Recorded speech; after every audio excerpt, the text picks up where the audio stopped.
নমস্কার, শুভ সকাল বন্ধুরা। সবাই কেমন আছো? আশা করি সবাই ভালো আছো। আজ সবাইকে জানাই চড়ক সংক্রান্তির শুভেচ্ছা আর ভালোবাসা। এই দেখো আমরাও সকাল সকাল রেডি হয়ে গেছি, কারণ কি পুজো দিতে যাবো বলে। আর এই কাপড়গুলো দেখো আমরা 14 সেলে কিনেছিলাম, সেগুলোই কিন্তু আমরা দুজনে পরে নিলাম। আর এরপরে এসে দেখি প্রচুর ভিড়, তাই আমিও ঝটফট করে বাবার মন্দিরের যে কলটা আছে ওই কল থেকে জলটা করে নিচ্ছিলাম। আর এই যে এখানে এখন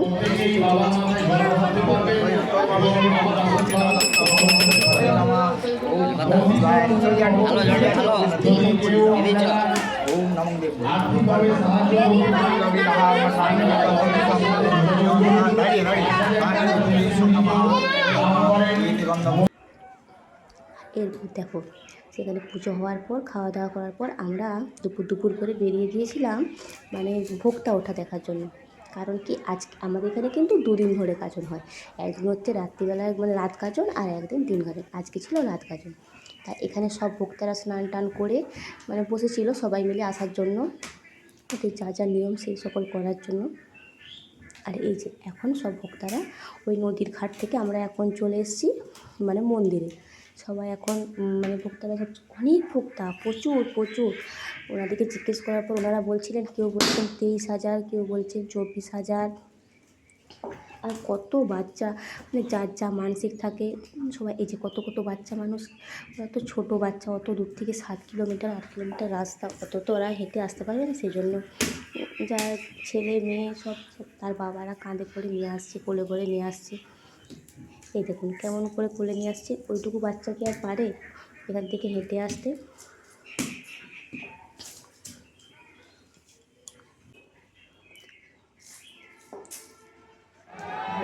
এই যে আমরা এখন মন্দিরের মধ্যে ঢুকে গেছি, মা ছেলে মিলে দেখছিলাম আর কি সেলফি তুলছিলাম।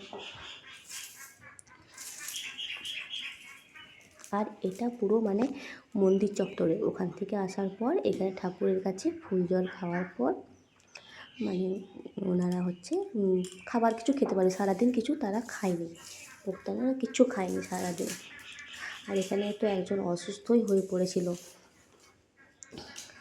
আর আমরা এলাম কত দুপুরে, আর এখানে গাজন দেখতে প্রায় সন্ধ্যের মুখে, প্রায় সন্ধ্যেই হয়ে গেল। যাই হোক আমরা একটু মেলাটার দিকে ঘুরে নিচ্ছিলাম, আর আমার ছেলে দেখছে কোথায় কী বিক্রি হচ্ছে সেটা নেবে। আমাদের এই গাজনের ভিডিওটা তোমাদের কেমন লাগলো জানাবে। আবার অন্য কোনো ভিডিওতে দেখা হচ্ছে। আর তোমাদের ওখানে কেমন গাজন হচ্ছে আর তোমরা কেমন গাজন দেখলে সেটাও কিন্তু কমেন্ট করে জানাবে। টাটা।